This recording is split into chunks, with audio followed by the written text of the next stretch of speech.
Hello everyone, আমার Arkansas ট্রিপের আরও একটা নতুন ব্লগে তোমাদের সকলকে ওয়েলকাম জানাচ্ছি। তো লাস্ট ব্লগটায় তোমাদের বলেইছিলাম যে লাস্ট দিন আমরা পৌঁছে গিয়েছিলাম লেক ক্যাথরিন স্টেট পার্কে।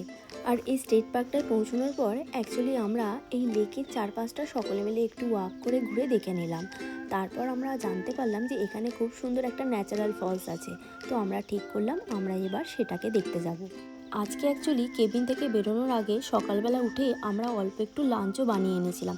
একদম সিম্পলি মেনুটা ছিল সাদা ভাত আর চিকেন কষা। তো এখন আমরা সবাই মিলে এখানে লাঞ্চটা সেরে নিলাম। তো এখন আমরা এখান থেকে বেরোলাম, মানে এখানেই লাঞ্চ করে নেওয়া হয়েছে সবাই মিলে। তো লাঞ্চ সেরে নিয়ে এখন আমরা যাচ্ছি, এখানে একটা ফলস আছে, তো যেটা ডিস্টেন্স হচ্ছে প্রায় এখান থেকে 7 মিনিট মতো। তো সেখানে গিয়ে ওটা আবার ওয়াক করে, মানে ট্রেল ধরে ওয়াক করে আবার যেতে হবে কিছুটা মনে হয়। তো চলো ওখানে গিয়ে আবার তোমাদের সঙ্গে কথা বলছি।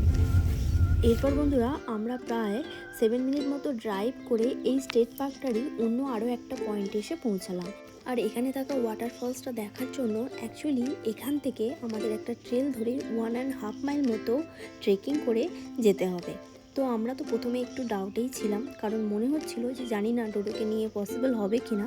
কিন্তু বাকি বন্ধুরা যখন সকলে যাচ্ছিল তখন আর নিজেদেরকে ধরে রাখতে পারলাম না, একটু রিস্ক নিয়েই ফেললাম।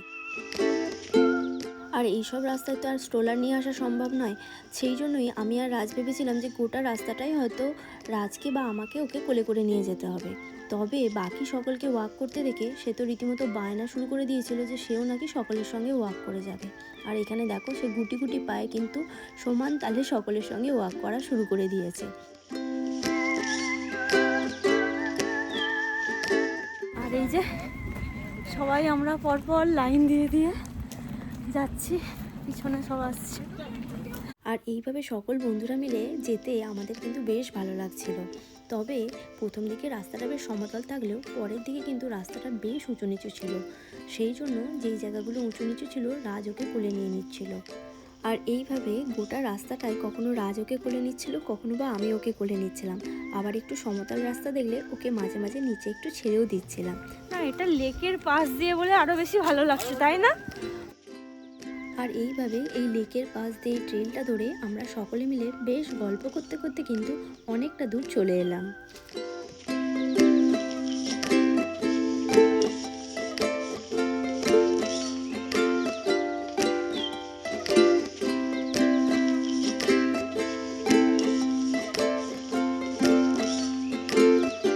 আর মাত্র 2 মিনিট। সত্যি কথা বলতে কি এই হাইকিংয়ের মানে খুব একটা বেশি খাড়াই নয়, তো সেই জন্য আমরা ইজিলি চলে এলাম আর কি। তো এখন রাজ বলছে না এলেই হয়তো মিস করতাম। তবে হ্যাঁ, এখানে কিন্তু মানে এমনই রাস্তাটা দেখো, স্ট্রোলার নিয়ে আসা যাবে না। আর দুজনে চলছে খেপাপোনা।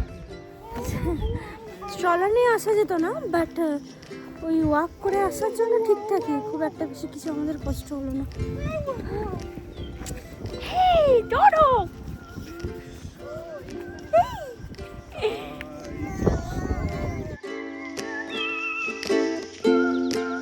তো আমরা জলের শব্দ অলরেডি শুনতে পাচ্ছি, আর একদম কাছাকাছি চলে এসেছি আর কি। বেশ সুন্দর। তো তোমাদেরকে এখানকার ভিউটা একটু দেখাই। যে ভিউ দেখো, অনেক মানুষজন এসেছে।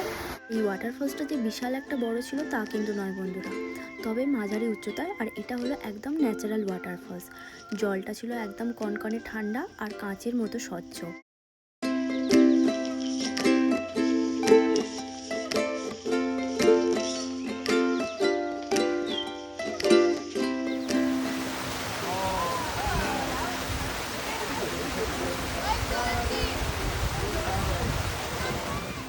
আর এখানে দেখো এই ওয়াটারফলসের জলটা পাথরগুলোর ওপর দিয়ে নদীর আকারে বয়ে গিয়ে অ্যাকচুয়ালি লেকে গিয়ে পড়েছিল। ছোটোবেলায় গ্রিটিংস কার্ডে অ্যাকচুয়ালি যেরকম ছবিগুলো দেখতে পেতাম, এখন যেন চোখের সামনে ঠিক সেই রকমই দেখতে পাচ্ছি।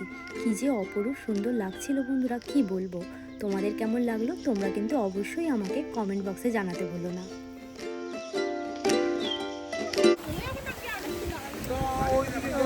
এখানে অনেকটা টাইম এনজয় করলাম, সকলে প্রচুর ফটো ভিডিও রিলস অনেক কিছু করা হয়েছে এখানে। তো এখন আবার আমরা যেখান থেকে স্টার্ট করেছিলাম তো সেখানে ওয়াক করে ফিরছি। চলো সবাই এসো। এরপর আমরা সকল বন্ধুরা মিলে আবারও এই ট্রেলটা ধরে পার্কিং এরিয়ার উদ্দেশ্যে রওনা দিলাম। তবে ফেরার সময় কিন্তু আমার ভীষণই কষ্ট হচ্ছিল।